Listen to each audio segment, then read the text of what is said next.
에베소서 1장 13절에서 14절 말씀. 자, 우리 한 목소리로 같이 읽겠습니다. 자, 시작. 그 안에서 너희도 진리의 말씀 곧 너희의 구원의 복음을 듣고 그 안에서 또한 믿어 약속의 성령으로 인치심을 받았으니 이는 우리 기업의 보증이 되사 그 얻으신 것을 속량하시고 그의 영광을 찬송하게 하려 하심이라. 아멘. 아멘. 우리가 오늘 함께 읽은 이 말씀 통해서요, 하나님의 구원 계획, 하나님의 구원 계획이라는 제목으로 은혜를 같이 나누도록 하겠습니다. 하나님이 또 이 오후에도 우리의 지혜를 풍성하게 채우시기를 소망합니다. 얼마 전에 이제 우연하게 이제 그 카카오톡을 보면은 왜 그 생일자들이 이렇게 뜨잖아요. 거기에 이제 제가 고신에서 공부할 때 이제 그때 같이 공부하던 목사님의 그 카톡이 생일이라고 이제 하나 떴더라고요. 그래서 뭐 그러면 이제 들어가서 사진을 좀 이렇게 보게 되잖아요. 그래서 봤더니 얼마 전에 이제 부산의 한 작은 고신 교회에 이제 담임으로 가신 거예요. 제가 알기로는 30대 한 후반 정도 이렇게 이제 알고 있는데 그분이 이제 그 교회로 가셨더라고요. 그래서 또 이제 그러면 이분이 목회를 어떻게 하시나 이렇게 좀 궁금하잖아요. 그래서 그 교회 유튜브를 들어가 봤더니 그 교회에 그 오후 예배를 뭐라고 돼 있냐면 이제 이렇게 표현했습니다. 주일 오후 교리대학 이렇게 얘기를 한 거예요. 우리 믿음의 선배들이요 주일 오후에 모이면 무엇을 했는지 아십니까? 바로 이 교리를 같이 살펴봤어요.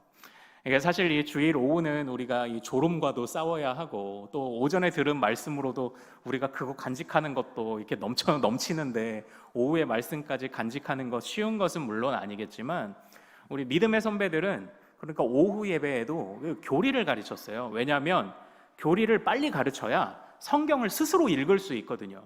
그래서 이제 그 목사님도 역시나 학교에서 배운 대로 오후 예배에 성도들과 함께 이게 교리를 다양하게 이렇게 나누고 있더라고요.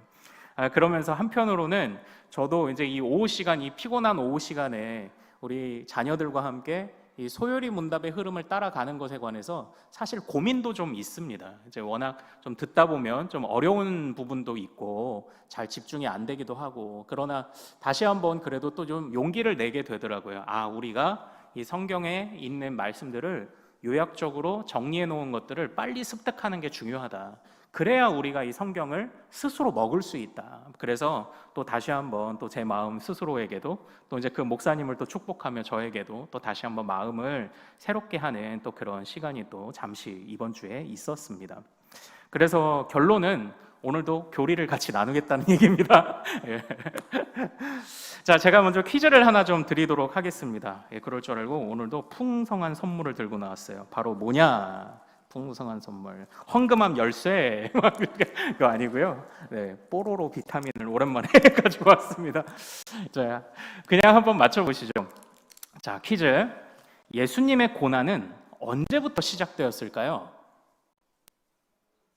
예수님의 고난은 우리 김혜영 원사님 태어나신 순간부터. 네, 맞습니다. 우리 박수 한번 할까요? 네. 뽀로로 비타민.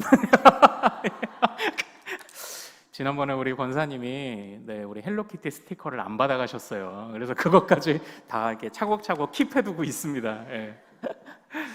보통 예수님의 고난을 고난주간부터 시작됐다고 그 성도들이 많이 생각을 합니다. 그러나 예수님의 고난은 이 땅에 태어나신 순간부터 사실 고난이 시작되었어요. 왜냐하면 예수님은 사람이 아니세요. 예수님은 하나님이시죠. 우리가 이해할 수는 없지만 삼위 하나님, 독특하게 존재하시는 삼위 하나님이신데 그 하나님이 바로 사람의 모양을 입으신 거예요. 우리의 사람의 모양은 하나님의 피조물의 결과죠. 피조된 하나님의 그 피조물입니다. 하나님이 만드신 결과죠. 그런데 그 하나님이 사람의 모양을 입으셨다. 그래서 우리가 사도 바울이 이걸 뭐라고 표현하냐면 종의 형체를 입으셨다고 이야기를 하는 겁니다. 그래서 우리가 정확하게 알아야 할 것이 뭐냐면 예수님의 고난은 바로 이 땅에 태어나시고 오신 순간부터 바로 그때부터 예수님의 고난이 시작되었습니다. 왜 예수님은 이 땅 가운데 종의 형체를 입고 오셔야만 했을까요? 바로 성부의, 아버지의 위대한 구원의 계획 때문입니다. 그 계획 안에 우리가 있는 줄로 믿습니다. 그래서요, 제가 우리 예수님으로부터 얻은 정말 최고의 유익과, 물론 뭐 구원입니다, 또 은혜입니다 말할 수 있겠지만, 저는 우리 예수님으로부터 제가 받은 최고의 유익이 무엇냐라고 좀 종합적으로 이야기하라면 저는 그래서 성육신을 꼽습니다. 성육신입니다. 그래서 이제 제가 고난주간을 제가 뭐 경히 여기고 그러는 게 아니에요. 제가 성탄절하고 부활절을 왜 우리가 가장 으뜸으로 여겨야 되냐면, 고난주간이, 예수님의 고난이 고난주간만이 아니거든요. 태어나신 순간부터 예수님의 모든 공생애가 다 고난이에요. 그래서 우리가 예수님의 모든 공생애, 그 고난주간 전부에 예수님의 고난을 생각하며 성육신에 감사하고 부활에 감사하고, 그래서 이제 제가 항상 이 성육신 부활을 강조하는 게 그런 이유가 있습니다. 우리 같이 한번 따라해 볼까요? 최고의 유익은 성육신이다. 바로 이겁니다. 우리 예수님이 우리와 같은 모양으로 오시지 않았다면 예수님을 만날 수 있었던, 그 예수님께 그 만나서 치유됐던 사람들도 없었을 거예요. 예수님의 말씀을 듣고 힘을 냈던 사람들도 없었을 겁니다. 그런데 예수님이 오셔서 그들에게 나타나셨고요. 예수님이 오셔서 그들이 알아들을 수 있는 언어로 말씀을 하신 거예요. 그게 무엇 때문이다? 종의 형체를 입으셨기 때문에 그게 다 이제 가능했던 겁니다. 그래서 우리 칼빈 선생님은요, 기독교 강요에서 이렇게 말합니다. 그리스도가 우리와 동일한 사람이 되신 것은 스스로 고유하게 가지셨던 것을, 그러니까 신적인 속성을 우리에게 나눠주시기 위함이었다. 그러므로 성육신이 우리에게 가장 유익한 일이 된다. 제가 이렇게 칼빈 선생님이 표현을 했습니다. 참고로 제가 이제 자꾸 칼빈 선생님을 인용하니까요, 어떤 분이 아니 칼빈도 사람인데 사람이면 틀릴 수도 있지 어떻게 자꾸 목사님은 칼빈 하십니까? 이렇게 말씀드리는데요. 그 칼빈이 진짜 자기 혼자만의 생각을 주장했다면 칼빈은 지금 그냥 이단이에요. 그런데 그게 아니라 칼빈은요, 보이지 않지만 공동체를 형성하고 있었어요. 바로 종교개혁가들의 공동체. 그리고 저는 칼빈 한 사람의, 그 사람의 생각을 단순히 따르는 게 아니라 칼빈이 정리한, 그래서 칼빈이 정리한 성경의 해석 방법을 따르는 겁니다. 그래서 칼빈과 그리고 종교개혁가들이 함께 보이지 않는 공동체와 그 연합으로 또 이전부터 이어져 오던 그 믿음의 유산을 칼빈이 정말 탁월하게 정리를 잘했고, 그 가르침을 따라 나도 성경을 해석합니다라는 이런 뜻이에요. 그래서 저는 하나님을 믿지 칼빈을 믿는 건 아니에요. 칼빈교는 아니에요. 어쨌든 제가 이제 기독교 강요를 또는 종교개혁가들의 글을 인용할 때 여러분이 좀 그런 오해는 없으셨으면 좋겠습니다.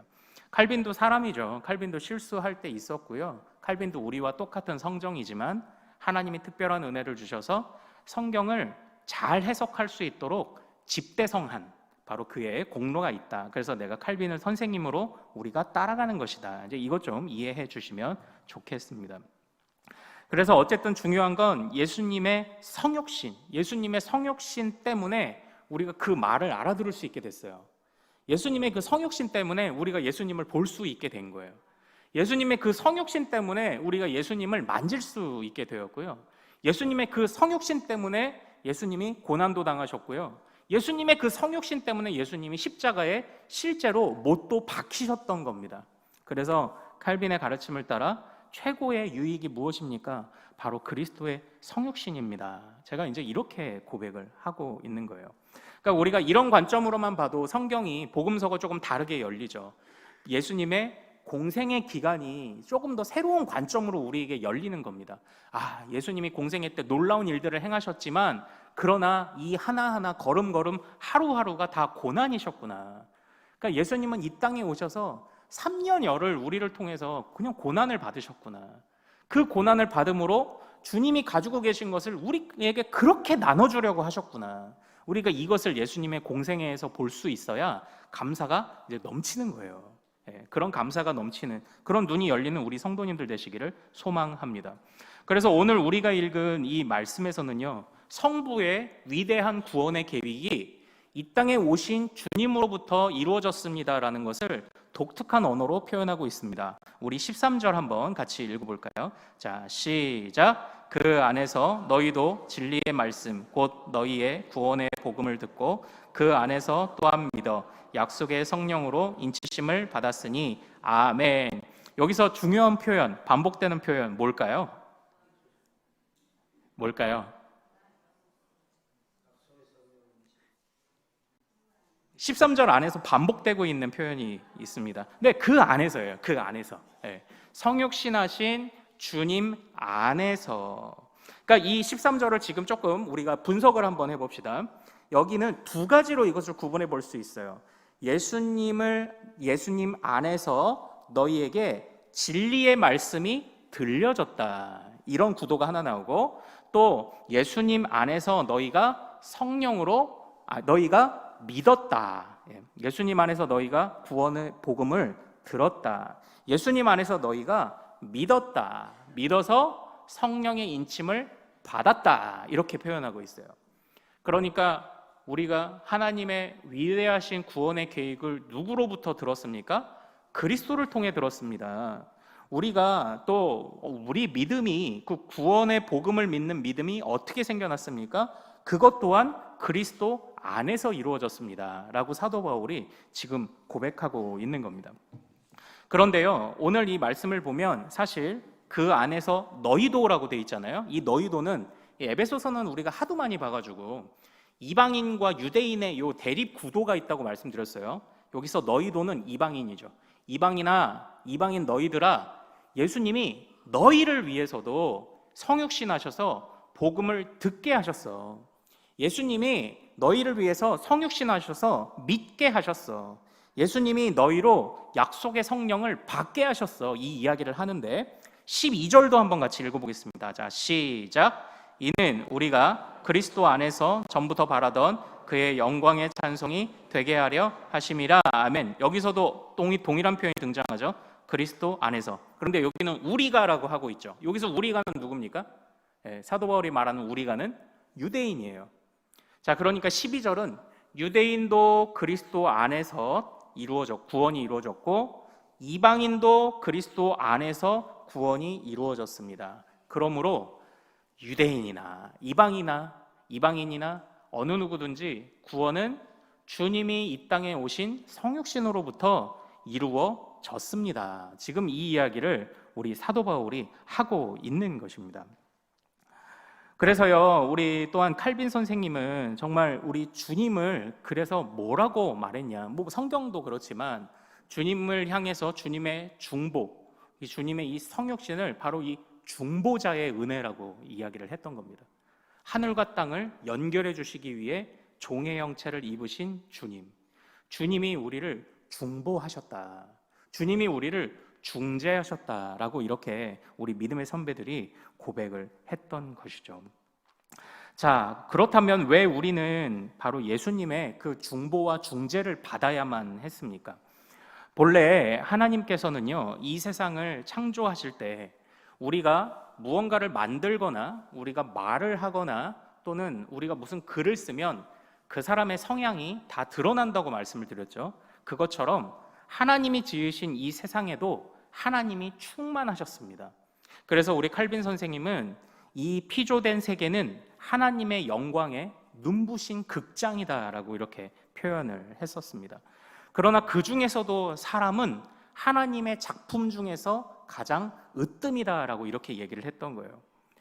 우리 믿음의 선배들이 왜 피조물 중에 사람이 으뜸이냐라고 그렇게 고백할 때 왜 사람을 으뜸이라고 이야기를 했을까요? 왜 사람이 으뜸이다라고 이야기를 했을까요? 자, 우리 항상 콘서트를 보면 조용필은 언제 나온다? 마지막에 나온다. 하나님이 사람을 마지막에 지으시면서 그 앞전에 만드신 모든 것이 다 사람을 향해 있게 하셨다. 사람이 이처럼 피조된 세상 가운데 하나님의 지도자로 세우셨기에 사람이 가장 귀하다라는 것과 그리고 자연 만물은 하나님께 어떻게 영광을 돌리나요? 자연 만물은 그냥 지으신 대로 그냥 그 자리에 봄, 여름, 가을, 겨울의 흐름을 따라 그냥 꽃이 피고 졌다가 그 산이 그냥 그 자리에 있고 하는 것으로 영광이 돼요. 그러나 인간은 지, 정, 의를 가지고 그 순간순간마다 하나님 앞에 자유롭고 역동적이게 순종한다. 그래서 인간은 하나님의 피조물 중에 더욱 으뜸이다라고 우리 믿음의 선배들이 이렇게 가르친 거예요. 자, 그러니까 그 산과 이런 들판, 자연 만물은 마치 로봇 같아요. 그냥 프로그램된 대로 그냥 그렇게 돌아갑니다. 그런데 인간은요, 자발적이에요. 자발적으로 자신의 지정의를 다해 하나님을 향해 사랑을 고백하는 겁니다. 하나님을 향해서 감사를 고백해요. 그래서 인간이 가장 위대한 피조물이다라고 이야기를 했던 겁니다. 하지만 안타깝게도 그렇게 완전한 존재로 지어졌던 인간이 범죄하여 이제 타락하게 되었던 거죠. 그래서 바로 중보자가 필요했던 것입니다. 오늘 우리가 읽은 이 말씀에서요, 14절을 한번 같이 읽어보겠습니다. 자, 읽습니다. 시작. 이는 우리 기업의 보증이 되사 그 얻으신 것을 속량하시고 그의 영광을 찬송하게 하려 하심이라. 아멘. 이렇게 돼 있죠. 여기서 이제 12절에도 동일하게 등장하는데 그의 영광을 찬송하게 하려는 것이라. 자, 그러니까 12절부터 정리하면 이런 구도가 있습니다. 유대인도 그리스도 안에서 구원받았습니다. 이방인도 그리스도 안에서 구원받았습니다. 유대인이나 이방인이나 성육신하신 주님께 말씀을 듣고 믿음이 생겼습니다. 그리고 그 왜 주님이 그렇게 하셨습니까? 바로 하나님의 영광의 찬송이 되게 하시기 위함입니다. 지금 이 구도가 유대인과 이방인에게 지금 반복되고 있는 거예요. 자, 그런데 여기서 한번 잘 보십시오. 주님이 왜 우리에게 구원을 주시려고 왜 오셨냐? 영광의 찬송이 되게 하시려고. 즉, 우리 사람이라는 존재를 통해서 하나님께 영광을 돌리시기 위해 우리 사람이 하나님의 영광을 높이는 존재로 다시 바꾸시기 위해 주님이 성육신 하셨다라고 이야기를 하는 거예요. 그러니까 결과적으로 우리 인간의 범죄함이 무엇입니까? 인간의 범죄함은 하나님의 영광을 외면한 것입니다. 이걸 조금 더 쉽게 표현해 볼게요. 그러니까 어떤 분들은 그 인간을 하나님이 완전한 존재로 지으셨다라는 것을 좀 오해합니다. 그래서 완전히 우리를 독립적인 존재로 지으셨다고 생각을 해요. 그러나 그렇지 않습니다. 성경 안에서 완전함 또는 온전함이라는 개념을 주님을 가장 잘 의지하는 자가 온전하고 완전하다고 성경이 표현을 해요. 그러니까 우리 인간도 처음 태어났을 때 완전한 존재로 지음받았다는 건 우리가 독립적인 존재가 아니에요. 그런 존재가 아니라 하나님을 가장 잘 의지하는 존재로 지었다는 거예요. 지, 정, 의를 가지고 주님을 자발적으로 가장 잘 의지하는 그런 존재로 지음받았다. 그래서 이걸 완전함이라고 이야기를 합니다. 그래서 인간도 처음에 태어났을 때는요, 하나님께서 우리를 기뻐하셨죠. 그러나 우리가 이 완전함을 벗어버리지 않았습니까? 하나님을 의지하지 않기로 결단하는 순간 우리에게 이 완전함은 사라지고 지정의는 왜곡되기 시작을 했던 겁니다. 우리에게 주어진 모든 것이 다 어그러지고 굽어지기 시작을 했던 겁니다. 그래서 인간은 더 이상 하나님을 의지하지도 않고 하나님께 영광을 돌릴 수도 없는, 그래서 더 이상 하나님의 기쁨이 될 수 없는 그런 존재가 되었다라는 거예요. 그러나 예수님이 오셔서 우리를 어떻게 다시 바꾸시는 겁니까? 하나님께 영광을 돌릴 수 없던 자들을 다시 영광을 돌리는 자들로 바꾸어 주신 것이 이게 구원인 거예요. 그러니까 구원은 무엇입니까? 하나님의 구원 계획은 무엇입니까? 예수 그리스도를 낮추셔서 우리로 복음을 듣게 하시고 그 안에서 믿음이 생겨나게 하시며 이전에는 하나님을 의지하지 않던 우리가 하나님을 다시 의지하게 하셨습니다. 이게 구원인 거예요. 이게 성부가 가지신 구원의 계획이었다라는 겁니다. 그러니까 이 모든 일들이 그리스도의 성육신 안에서 이루어졌으니 이게 얼마나 감사한 일인가요? 그래서 저는요, 하나님의 구원의 계획을요, 이제 십자가 이렇게 말씀도 하시는데요, 저는 그래서 성육신이요. 이제 이렇게 말하기를 저는 사실 더 즐겨합니다. 우리의 구원은 주님의 성육신으로 시작됐죠. 성육신하지 않았다면 십자가도 없으니까요.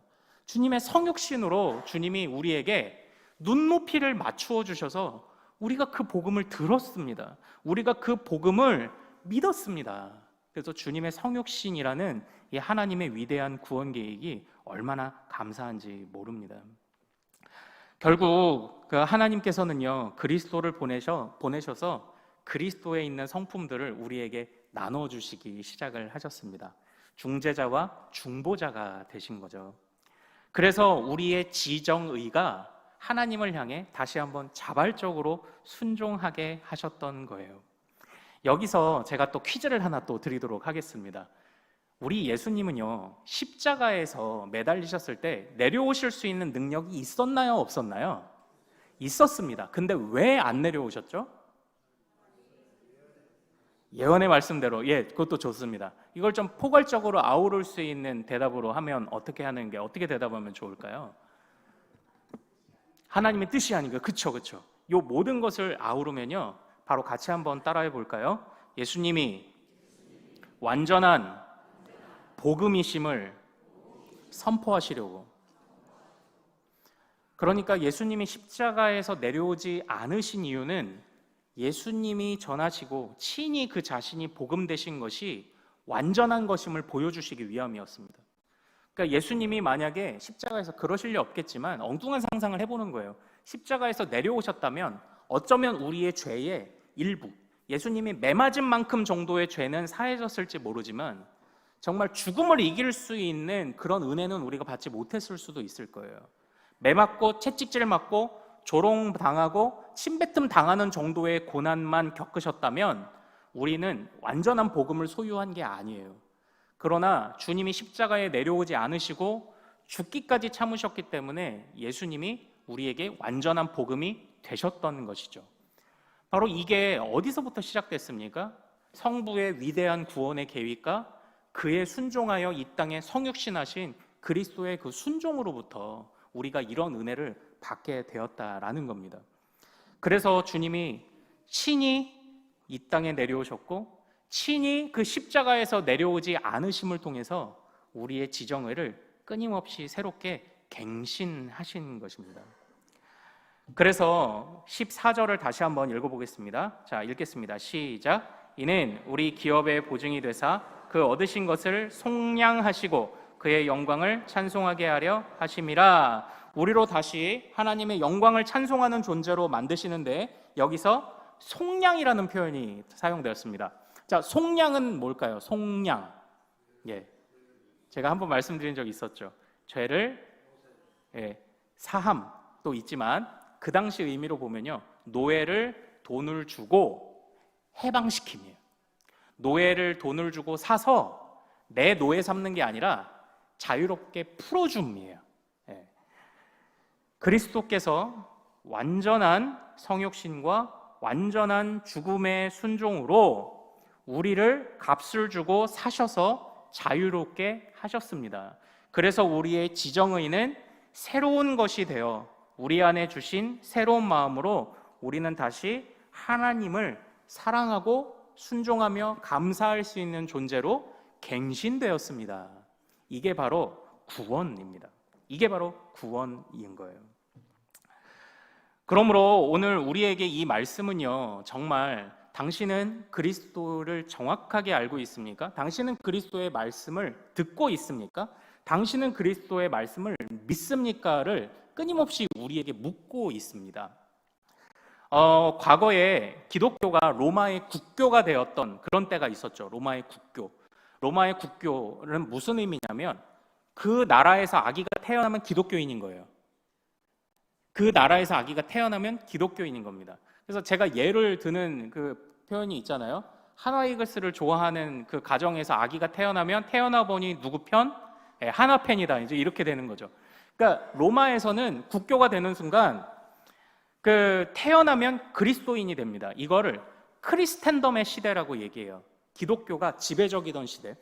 그런데 우리나라의 기독교를 연구하시는 분들이요, 우리나라는 유사 크리스텐덤을 보냈다라고 이렇게 평가를 합니다. 그러니까 뭐냐면 국교는 아닌데 국교에 있는 것처럼 한동안 나라가 좀 밀어주는 듯한 모양새, 어떤 이런 모양새를 우리 기독교가 지내왔다고 이야기를 하는 거예요. 그런데 이 기독교가 국교로 정해지든 아니면은 나라에서 적극적으로 뭐 밀어주든 어떤 방식이든지 그것도 은혜지만, 안타까운 사실은 태어나 보니 그냥 나는 기독교인이야 라고 하니까 믿음이 견고하지 못한 겁니다. 그냥 안일해지는 거예요.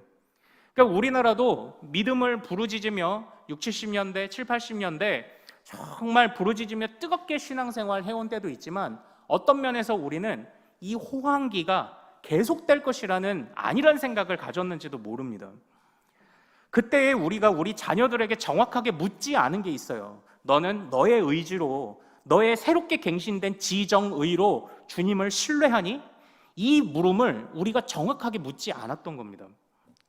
그런데 오늘 말씀을 한번 잘 보십시오. 오늘 말씀은요, 단순하게 주님이 속량하셨어, 그리고 주님이 말씀 주셨어, 그러고 끝나를 말하지 않아요. 끊임없이 너희는 주님의 영광의 찬송이 되고 있는가를 우리에게 묻고 있습니다. 그러므로 주님의 구원하심 감사해야죠. 그러나 과거의 일이 아니라 오늘 감사를 가지고 오늘 어떻게 영광의 찬송이 될까, 내일 어떻게 영광의 찬송이 될까를 고민해야 하는데, 그걸 고민하지 않고 그냥 기독교 가정에서 태어났으니 기독교인이겠지, 그냥 부흥기에 태어났으니까 그냥 기독교인이겠지 했던 그런 안일한 생각들이 크리스텐덤의 안일함과 기독교의 그 하락을 또한 겪게 만들었다라는 그런 이야기들을 이제 많은 학자들이 또 분석을 하면서 이야기를 하더라고요. 참 공감이 되었습니다. 그렇구나, 우리가 안심할 수 있는 건 아니다, 안심할 수 있는 건 없다. 우리는 끊임없이 주님의 말씀을 듣고 믿어, 그 안에 성령의 약속의 인치심을 받아 영광이 찬송이 되도록 하신 그 구원을 매일매일 살아나가는 것이 참 우리의 숙제이겠다.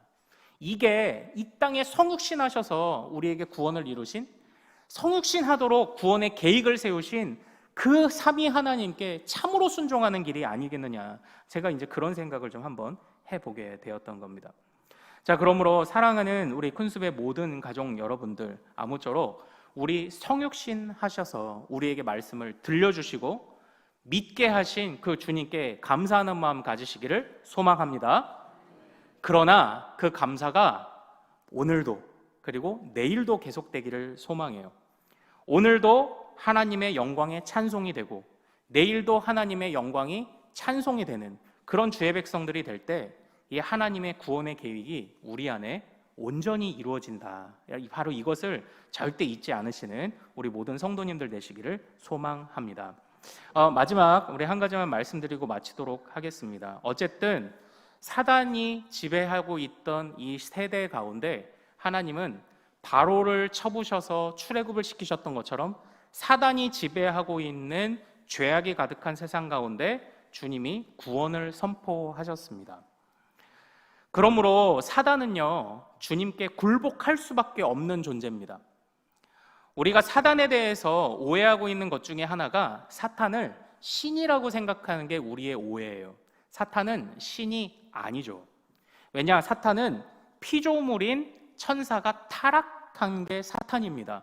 그래서 사탄은요, 주님과 체급이 안 맞아요. 사탄은 주님과 동급이 아니에요. 주님과 사탄이 완전한 대립구도로 싸우고 있다고 생각하면 이거는 그 이방신들의 것들이죠. 선한 신과 이 악한 신이 있다라는 이런 구도, 절대 틀립니다. 오늘 우리가 마지막에 기억해야 될 것은요, 주님은 어쨌든 예수님의 성육신을 통해 이 사단의 모든 세력을 깨부수셨다라는 겁니다. 그리고 우리에게 오셔서 우리에게 그 주님의 능력을 나누어 주셨습니다. 그러므로 결론적으로 우리는 오늘날 아직도 이 세상 가운데 남아있는 사단의 잔당 세력들의 그 유혹과 그들의 온갖 올가미들을 우리가 극복할 수 있나요? 없나요? 있습니다. 우리는 할 수 있습니다. 우리는 그리스도의 능력을 입은 자들이기 때문에 바로 사단의 그 모든 올가미와 그 유혹을 이겨낼 수 있습니다. 핵심은 우리가 오늘 우리를 구원하신 그 구원의 계획, 성육신하신 그 구원의 놀라운 은혜를 오늘도 부르짖으며 주님의 영광이 어떻게 될 수 있는가, 그거에 집중하며 살다 보면 사탄의 세력은 자연적으로 이기게 되어 있다는 사실을 절대 잊지 않으시기를 소망합니다. 하나님의 구원의 계획이 우리에게 이렇게 선포되었습니다. 어떻게 해요? 그리스도의 성육신으로. 그래서 우리가 들었습니다. 그래서 우리가 믿었습니다. 그래서 우리의 눈높이에 맞춰서 구원의 길을 열어주셨습니다. 그래서 주님이 우리에게 나누어 주셨습니다. 그래서 그 나누어 주신 것으로 사단을 깨부시며 이기게 하셨습니다. 그래서 오늘도 감사, 내일도 감사. 오늘도 나는 주님께 영광, 내일도 나는 주님께 영광. 이 마음을 잃지 않을 때 하나님의 구원이 우리에게 큰 은혜로, 하나님의 구원이 우리에게 그렇게 실현되어 나간다는 사실을 절대 잊지 않는 우리 믿음의 가족들 되시기를 소망합니다. 우리 사랑하는 여러분들의 일주일을 축복합니다.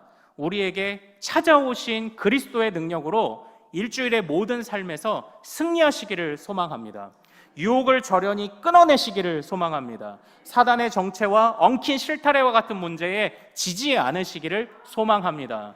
그때마다 우리의 마음이 어려울 때 다시 주님을 부르짖으면 성육신하여 기쁨으로 찾아오셨던 주님이 다시 한번 우리를 찾아와 우리의 마음을 만지시고 지혜로 채우시며 주님께 영광이 되고자 하는 우리의 갈망을 주님께서 흩어버리지 않으실 줄로 믿습니다. 주님의 도우심으로 일주일을 승리하는 우리 모든 가족들 되시기를 소망합니다. 우리 같이 한번 오늘 말씀 붙잡고 기도하기를 원합니다. 주님, 나를 위해 이 땅에 오셔서 감사합니다. 이 땅에 오시는 것 자체가 고난인데 나에게 복음을 들려주시려고, 나에게 믿음 주시려고, 나 구원하시려고 이 땅에 기쁘게 오셨고 또한 십자가에서 내려오지 않으신 것을 내가 감사합니다. 정말 그를 통하여 내 지정의가, 내 마음이 새롭게 되어 이제는 나도 주님을 조금은 아는 자가 되었습니다. 주여, 내가 주님을 더 알게 하소서. 내가 이 구원의 은혜를 항상 감사하게 하소서. 내가 오늘도 내일도 정말 주님께 영광을 돌리는 자가 되도록 인도하여 주옵소서.